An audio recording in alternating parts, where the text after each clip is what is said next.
ત્યારે જય શ્રી કૃષ્ણ, જય માતાજી. તો સ્વાગત છે મારા નવા વિડીયો. હવે અમે હાલવા જઈશું વિશ્વેશ્વર મહાદેવના દર્શન.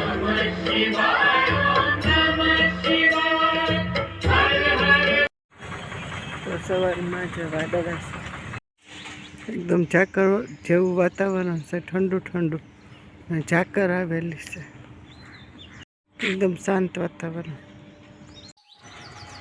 વાદળ વાળું છે, પછી વાતાવરણ વાદળા.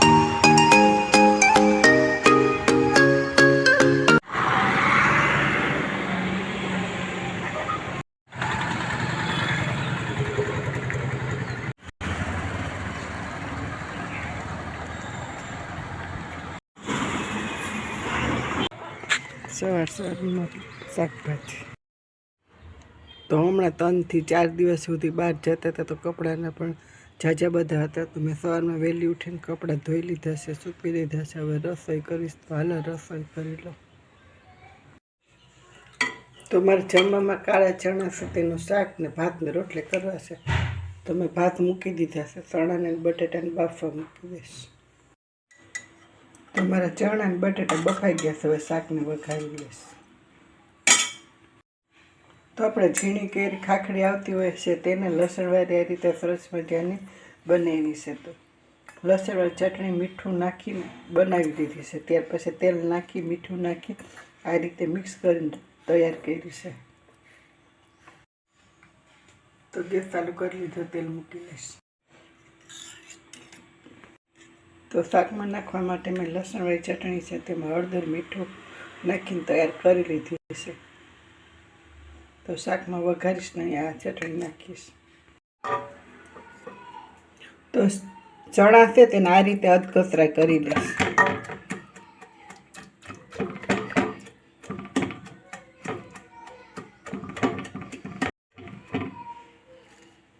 તો આ રીતે ચણા કરીને શાકમાં નાખવાથી એકદમ સરસ શાક બને છે.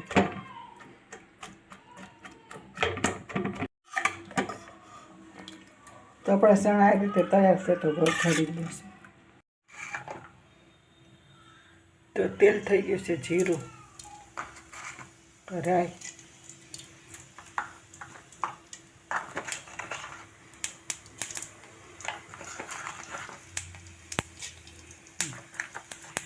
હિંગ,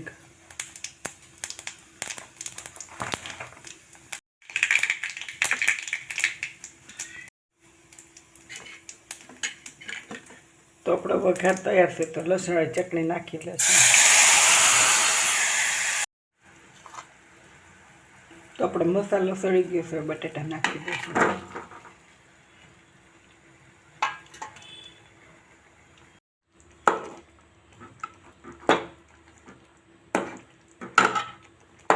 તો બટેટા આ રીતે આપણે થોડીક વાર સળવા દેશું મસાલામાં.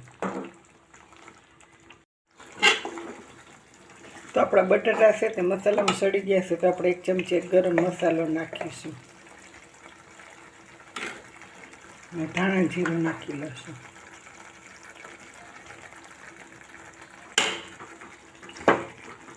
હવે આપણા ચણા તૈયાર કર્યા છે તે નાખી દઈશું.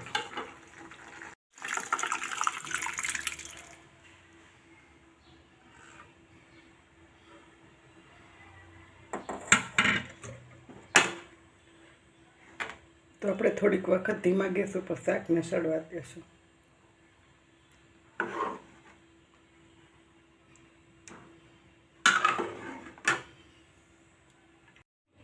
તો અમારું જમવાનું તૈયાર છે. તો હલો અમે જમી લઈએ.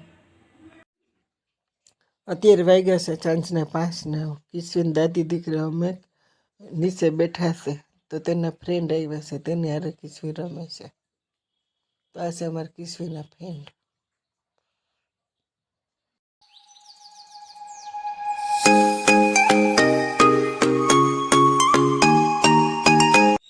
અત્યારે હોળીનો ટાઈમ છે, એકદમ ની ધૂળ ઉડે છે ને પવન છે.